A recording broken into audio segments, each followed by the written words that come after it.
see in 2008 that this was a very special bit of land, very, very close to the city centre, and I wanted to protect it for future generations.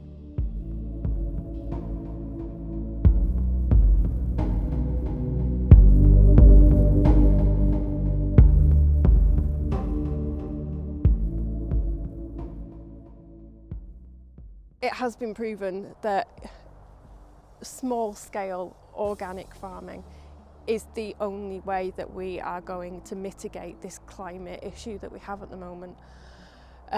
So biodiversity, for instance, is around 35% more on an organic farm.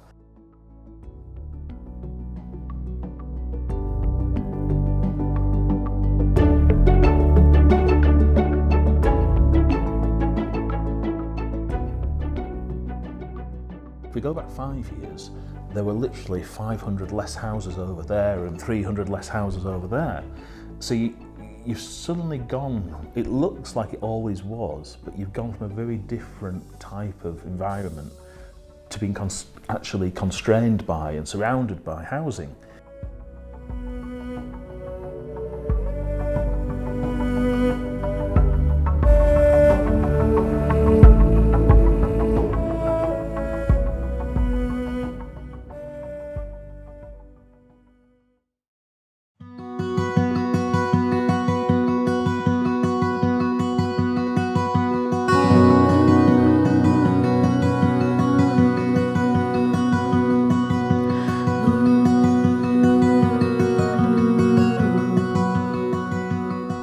Very, very important for people's whole health, their whole being, their physical health, their mental health, their psychological health, that they've got open spaces to walk in.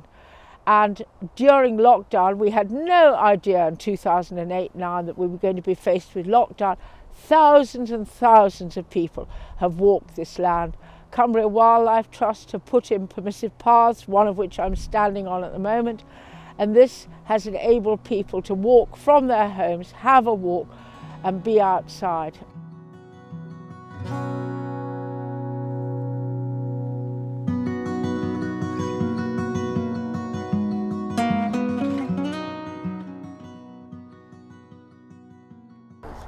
So I've been at Evers for about 18 months now. I've got a background in conservation and sustainability, and at the forefront of my mind, that was the most important decision that I took when I came to Evers. Organic farming has been proven to be one of the best and most sustainable things we can do for the planet, and it just seemed like the right place to be at the forefront of the sustainability movement.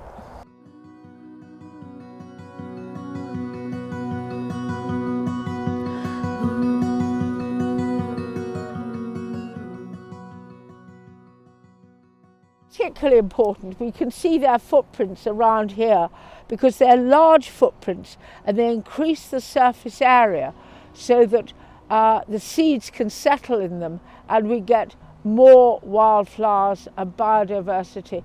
The Wildlife Trust, we did have one pond in these meadows. They've now made 8 ponds or scrapes, and that has increased the biodiversity of amphibians and fishes and the invertebrates.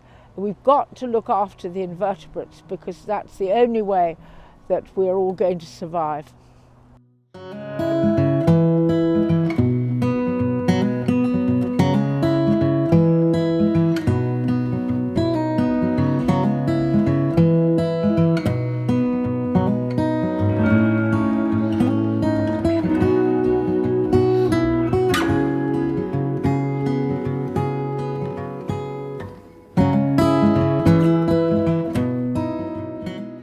Evers, for instance, has just recently planted an orchard on our farm that incorporates wildflowers into the mix, so that we're actively encouraging that biodiversity and that range of species as well, not just the quantities that we already have.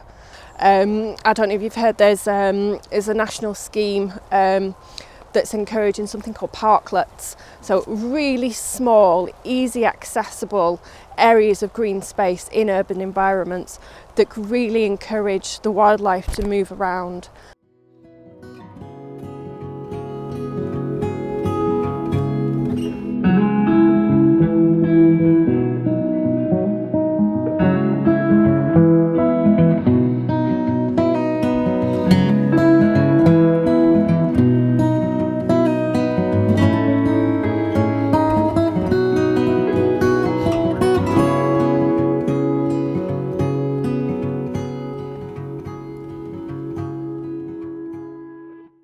There's an even greater demand for people to have somewhere to come and visit locally.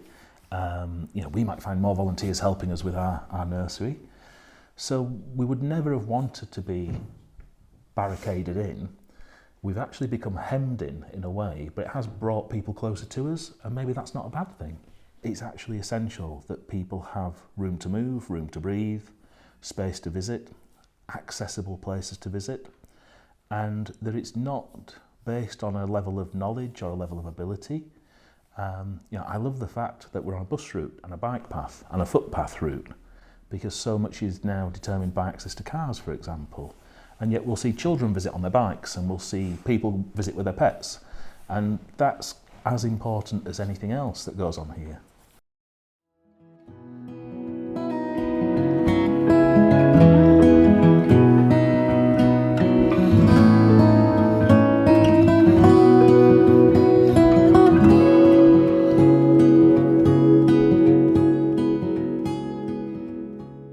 We've got upwards of 500 trees here just on this tiny little site. Obviously, over the past few years, biodiversity has changed, and we look at things like what we call key indicator species. So they're generally short life cycle species that give us an indication of what everything else is doing in that ecosystem.